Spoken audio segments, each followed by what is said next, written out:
Now, from the Columbia Basin, your local news source, this is iFIBER 1 News, presented in high definition.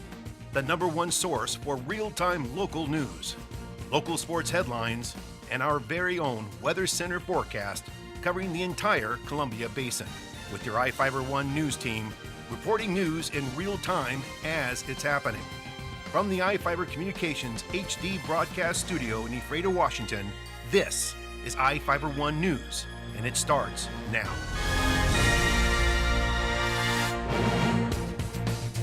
Welcome to iFIBER 1 News. I'm Cody Johnson reporting news from around the Columbia Basin for Tuesday, January 25th. Tonight we report on how a judge denied a request from prosecutors in the Nathan Brooks case and how the DNR wants Soap Lake to repair a fire truck. We also look at how a garage was destroyed by fire in Moses Lake and how a school policy on toy guns could be changing. In sports, some famous WSU alumni came together for the 3rd annual Cougar Legends fundraiser, and UCLA has carried the Pac-12 torch into the College World Series and came out with a win in Game 1. Our spotlight story tonight is about the sport of racing personal watercraft and a group that competed on Soap Lake. And we've got the latest weather forecast for the Columbia Basin from the iFIBER 1 Weather Center.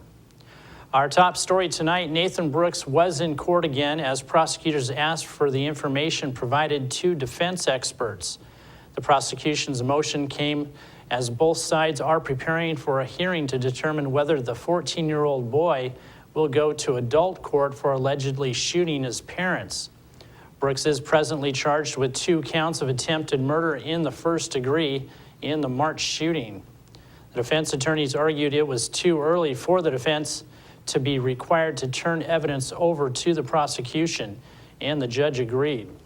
The next hearing is scheduled for July 8th to determine whether Brooks should be tried as an adult. The Soap Lake Fire Department is trying to keep a Department of Natural Resources brush truck in service for the coming fire season. The truck is on loan from the DNR, which recently informed the city they can either stop using the vehicle or replace its water tank to meet safety requirements. Bids for replacing the tank range from roughly $6,500 to $8,200. The truck is needed to provide protection for the roughly 300 acres of grass and sageland within the city limits. There are concerns about other repairs needed for the DNR truck and the possibility of either buying another used truck for nearly the same amount of money or allowing a volunteer to repair the tank.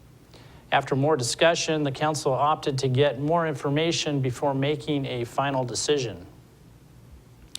A fire destroyed a detached garage near Moses Lake yesterday, although Grant County Fire District 5 crews kept the blaze from spreading to a home. Fire District 5 responded to the fire on Chaparral Drive northeast at about 2:30 p.m. Chief Dan Smith said by the time he got the call, he could see black smoke rising from the area of the fire, and the roof of the 2-car garage had already collapsed when he arrived at the scene. The homeowner was inside the house when the fire broke out, and nobody was injured. While witnesses heard a loud explosion come from the garage, Chief Deputy Fire Marshal Bruce Gribble said it was part of the fire, not the cause. The metal structure was a total loss. Inside was a pickup, a lawnmower, and tools. There was minor heat damage to the siding of the house.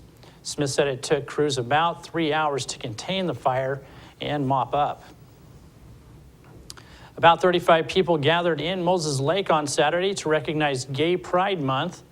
According to organizers, the Out in the Park event at McCosh Park represents the first time the lesbian, gay, bisexual, and transgendered community has held an official event in Grant County. The group was comprised of community leaders, social justice activists, and members of Big Bend Community College Gay Straight Alliance Club, along with family and friends. They celebrated with a barbecue picnic and by sharing personal stories related to recent milestones for Washington's gay community, including the legalization of same-sex marriage and the creation of the first Gay Straight Alliance Club in Moses Lake. Each of the people you see here have warrants for their arrest and are wanted by various law enforcement agencies. If you see any of these people, the DOC asks you not attempt to detain or apprehend them, but to call police.